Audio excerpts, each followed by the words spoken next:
Napakaganda ng view pero napupo. Actually guys, pinupulot ko po yung pupo niya yan. Kaya huwag niyong isipin na hindi ko pinupulot yung pupo niya ha. Ayan, napakaganda ng punong ito.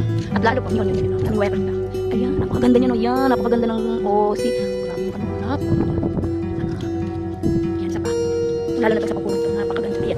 Ayan.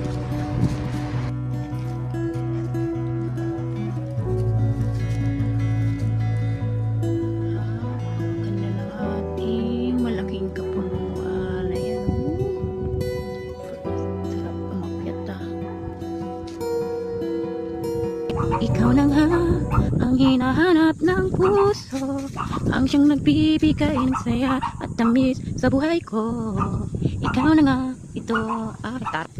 Ito yung purple. Ay, naku Bruno. Ito yung purple na ano, yan. Ay, labo, di masyado makita. Sayang, ang ganda-ganda ng puno na yan. Ayan. Ayan guys, napakaganda ng bulaklak nyo. Ayan, nakagilap ko kanina sa ano eh, camera eh. Ayaw makuha-kuha. Malapit na kitang matanaw. Okay, ganda kong halaman. Char. Hindi po sa akin to ha. Naamis lang sa kulay at sa kanyang mabulaklaking punong yan. Tabi-tabi po. Video call, ayan na, natatanaw ko na siya. Bruno, ang ganda naman ng kulay.